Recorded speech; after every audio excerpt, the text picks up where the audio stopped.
হুম, এখন নদীর মাঝখানে বরাবর আছি। আমার অনেক ভাই এখানে আছে।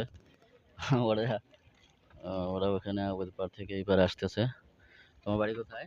দেওখোলা। দেওখোলা। হুম। আচ্ছা, আমাদের আত্মীয় বাড়ি আছে। হুম। এখন এদিকে পার্কে যাবা? জি, পার্কে ঘুরতে যাবো। আচ্ছা, তোমার বাড়ি? ওই একই সাথে সবার। তোমার নাম কি? নাম মেহেদী হাসান বাবু। মেহেদী হাসান বাবু। যাক, খুবই ভালো লাগতেছে। তোমার বাড়ি কোথায়? আমার বাড়ি সবার একসাথে থাকি একসাথে। আমরা সবার তোমাদের বাসায়। বাড়ি? দুজন প্রচুর আছে, ছোট প্রচুর। আর নৌকা যিনি চালাইতেছেন মুরব্বী মানুষ। নদীর ঢেউ প্রচুর। এটা হলো জয়নাল পার্ক। কেমন দেখা যাইতেছে জয়নাল পার্ক। তো নদীর ঢেউ খুবই ভালো লাগে সকালের কাছে, এই জন্য আসলাম। অনেকদিন আমি কোনো ভিডিও করতে পারিনি এই জায়গাতে, যেহেতু আমি থাকি দূরে। আজকে আসলাম সময় পেয়ে। কেমন লাগতেছে অবশ্যই আপনারা যখন ভিডিওটা দিব অবশ্যই জানাবেন কমেন্ট করে। সাবস্ক্রাইব করবেন, লাইক করবেন, কমেন্ট করবেন, শেয়ার করবেন। সো আজকে রাতে না হলেও কালকে ভিডিওটা দিয়ে দিব। এডিটিং করতে সময় লাগে।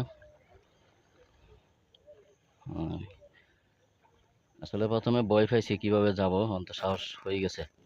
একবার গেছি, আরেকবার আসছি। প্রচুর ঢেউ, এই যে দেখা যাচ্ছে অধিক মানুষ প্রচুর।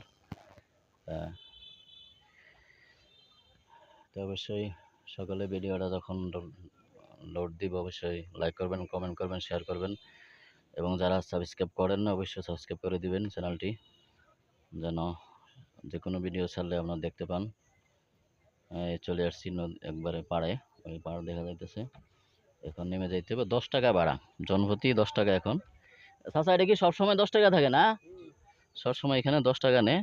তো এটা আসলে বেশি মনে হয় না, 10 টাকা ভাড়া। সারাদিন তো আর প্যাসেঞ্জার থাকে না, হয়তো বিকেলবেলা প্যাসেঞ্জার আসে। তো এটা আসলে বেশি না, পরিশ্রম আছে। তো আসলে সকলে শেয়ার করবেন, লাইক করবেন, কমেন্ট করবেন। ধন্যবাদ সকলকে।